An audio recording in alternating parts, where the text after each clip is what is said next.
गरीब का जादुई टमाटर का घर। हे भगवान, कितनी गर्मी है।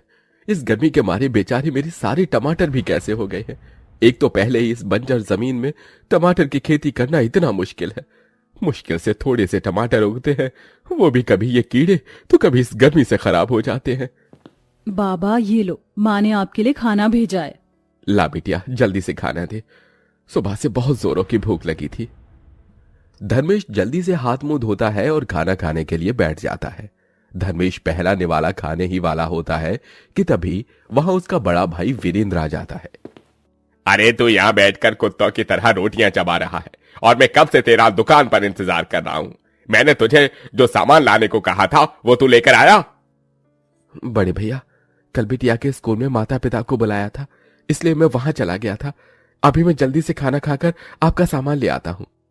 एक समय का खाना नहीं खाएगा तो मर नहीं जाएगा। जाकर पहले मेरा काम कर। एक तो तुझ गरीब को मैंने रहने के लिए अपना घर दिया, खेती करने के लिए खेत दिए हैं, ऊपर से इनके नखरे तो देखो। पायल बिटिया, तू घर जा, मैं ये खाना अपने साथ ले जाता हूँ। सामान लेकर मैं रास्ते में से खा लूंगा, ठीक है? पायल आंखों में आंसू लिए दोबारा खाना बांध देती है, जिसके बाद धर्मेश पसीने से लथपथ होकर पैदल पैदल शहर की तरफ जाता है और अपने भाई का बताया हुआ सामान लेकर घर लौट रहा होता है कि तभी अचानक धर्मेश का सिर घूमने लगता है। हे भगवान, ये मेरा सिर क्यों घूम रहा है? इस भूख से भी जान निकली जा रही है। एक काम करता हूं, इस पेड़ के नीचे बैठकर रोटी खा लेता हूं। धर्मेश सामने वाले जंगल में जाता है और एक बड़े से पेड़ के नीचे बैठ जाता है। पेड़ की छांव में बैठने की वजह से ठंडी ठंडी हवाएं धर्मेश को लग रही थी। धर्मेश रोटी खाने वाला होता है कि तभी उसके पास एक बूढ़ा आदमी आता है। अरे बेटा, 2 दिनों से इस पेट में एक निवाला भी नहीं गया है। भगवान के लिए कुछ खिला दे बेटा। अरे बाबा, आप यहां बैठ जाइए और ये लीजिए, ये रोटी खा लीजिए। धर्मेश को बहुत जोरों की भूख लगी थी, लेकिन उस बूढ़े बाबा की हालत देख धर्मेश अपने हिस्से की रोटी उस बूढ़े बाबा को दे देता है, जिसके बाद वो बूढ़ा बाबा जल्दी जल्दी उस रोटी को खा लेता है। अरे बेटा, तूने एक भूखे का पेट भरा है, भगवान तेरा भला करेगा। धर्मेश अपने बड़े भाई की दुकान पर पहुंचता है और उसे सारा सामान देकर वो अपने घर आ जाता है। ये कैसे टमाटर हैं? इतने छोटे छोटे टमाटर लेकर मैं क्या करूंगी?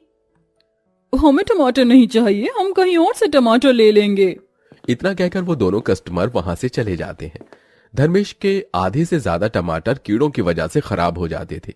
बचे कुछ टमाटर को जब धर्मेश बाजार में बेचता था तो उससे भी कोई भी टमाटर नहीं खरीदता, जिससे धर्मेश का बहुत नुकसान होता है। ये क्या जी, आज भी किसी ने टमाटर नहीं खरीदे? नहीं अनीता, अगर ऐसे ही चलता रहा तो कैसे चलेगा। और पायल भी बड़ी हो रही है और उसकी शादी का समय भी करीब आ रहा है। 5 बेटियों की जिम्मेदारी को कैसे संभालूं? पिताजी, आप ऐसे उदास मत होइए। हाँ पिताजी, आप हमें उदास बिल्कुल भी अच्छे नहीं लगते। एक दिन देखना, सब कुछ ठीक होगा। अपनी बेटियों की बात सुन धर्मेश को थोड़ा सुकून मिलता है और ऐसे ही दिन गुजरने लगते हैं। एक दिन जब धर्मेश अपने खेत टमाटर से निकाल रहा होता है। अरे इस बार भी टमाटर में कीड़े लग गए। मेरे पास इतने पैसे भी नहीं है कि मैं इन कीड़ों को मारने के लिए कीटनाशक दवाई लेकर आऊं। क्या करूं? एक काम करता हूं, बड़े भैया से थोड़े पैसे मांग लेता हूं। धर्मेश वीरेंद्र की दुकान पर जाता है और उसे सारी बात बताता है। अरे मैंने क्या कोई पैसों का पेड़ उगा रखा है जो मैं तुझे ऐसे फालतू चीजों के लिए पैसे दूंगा? निकल यहां से। अपने भाई की बात सुन धर्मेश उदास होकर अपने खेत में जाकर बैठ जाता है। तभी उसकी बेटी उसे खाना देकर चली जाती है, जिसे लेकर धर्मेश जंगल में जाता है और उस पेड़ के नीचे बैठकर खाने लगता है। तभी वहां फिर से वो बूढ़ा आदमी आ जाता है। अरे क्या मुझे खाने के लिए एक रोटी मिलेगी? अरे बाबा, आप हैं कौन? मैंने आपको पहले कभी नहीं देखा। बेटा, मेरा नाम विष्णु है और मेरा कोई नहीं है, इसलिए इधर से उधर भटकता रहता हूँ और लोगों से खाना मांगकर अपनी भूख मिटाता हूँ। उस बूढ़े बाबा की बात सुन धर्मेश आज फिर अपने हिस्से की रोटी उस बूढ़े बाबा को दे देता है। अब जब भी अक्सर धर्मेश जंगल में रोटी खाने के लिए आया करता था तो हमेशा उसे वो बूढ़ा बाबा दिखाई देता था, जिसके चलते धर्मेश हमेशा अपने हिस्से की रोटी उस बूढ़े बाबा को दे दिया करता था। ऐसे ही समय गुजरता है और एक दिन, चलो चलो अब जल्दी से मेरा घर खाली कर दो, अब तुम लोग यहाँ पर और नहीं रह सकते। भैया ये आप क्या कह रहे हैं? मैंने वहां पर अपनी नई दुकान खोलने का सोचा है, इसलिए अब तुम लोग यहाँ पे नहीं रह सकते। भैया मेरी 5 बेटियां हैं, उन्हें लेकर मैं कहां जाऊंगा? अरे पत्थर की लकीर मिट सकती है लेकिन मेरा फैसला नहीं मिट सकता।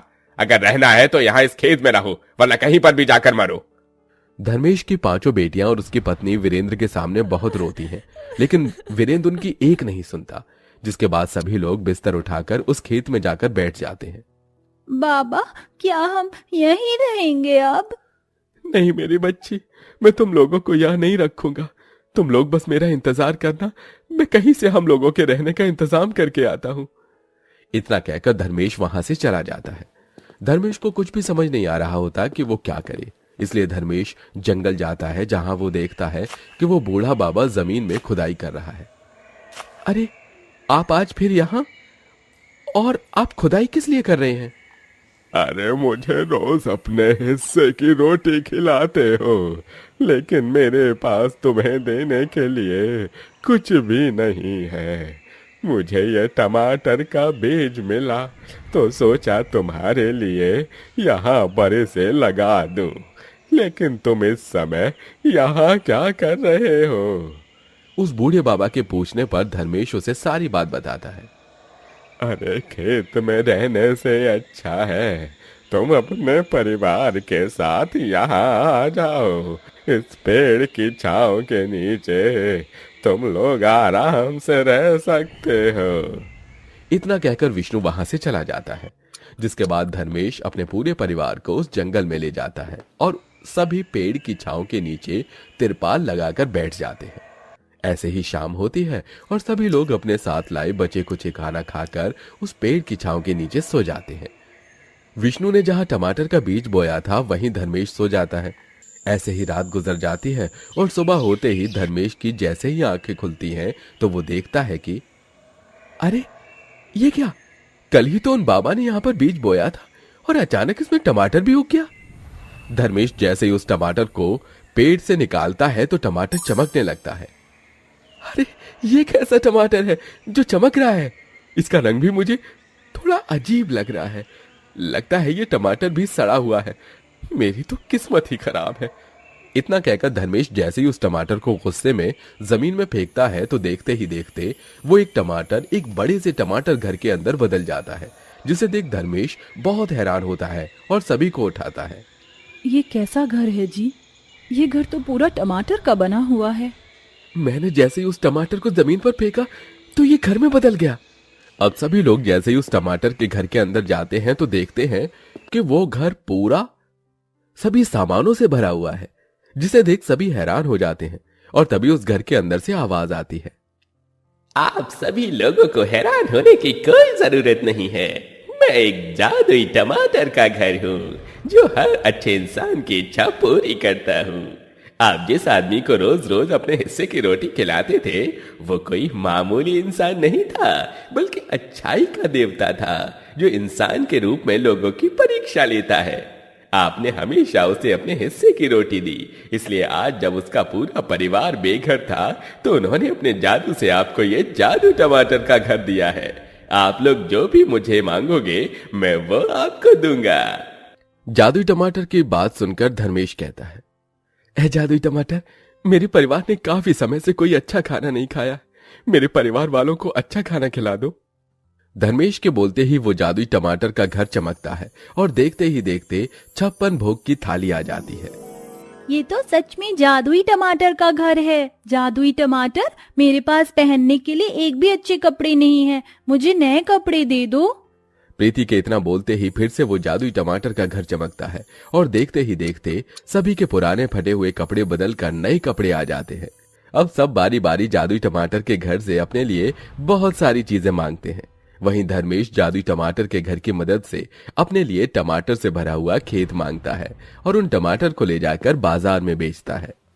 ऐसे बड़ी बड़ी और लाल टमाटर तो मैंने आज तक नहीं देखे।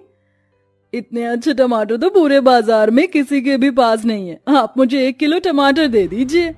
जादुई टमाटर के घर की मदद से वो टमाटर भी सभी कस्टमर को काफी ज्यादा पसंद आते हैं और अब हर कोई मंडी में सिर्फ धर्मेश से ही टमाटर खरीदता था, जिससे उसकी काफी अच्छी कमाई होती है। वहीं धर्मेश के परिवार वाले जादुई टमाटर के घर की मदद से अपने लिए एक बड़ा सा बंगला ले लेते हैं। वहीं धर्मेश अपना खुद का बिजनेस स्टार्ट करता है और पूरे परिवार की जिंदगी से अब गरीबी हमेशा हमेशा के लिए चली जाती है। ये सब सिर्फ आपकी अच्छाई की वजह से हो पाया है। हाँ बाबूजी, ये सब सिर्फ आपकी अच्छाई की वजह से ही हो पाया है, वरना हम अभी भी उस गरीबी में अपनी जिंदगी जी रहे होते। हाँ बेटा, लेकिन अब समय आ चुका है जब मैं तुम्हारे हाथ पीले करूं। धर्मेश अब बड़ी धूमधाम से अपनी बड़ी बेटी की शादी करता है। वहीं बाकी की छोटी बेटियों को बड़े से स्कूल में पढ़ाता है। लेकिन धर्मेश इतना सब कुछ पाने के बाद जरा भी अपना ईमान नहीं बदला था और आज भी जादुई टमाटर के घर की मदद से हर किसी से इंसान की मदद करता है।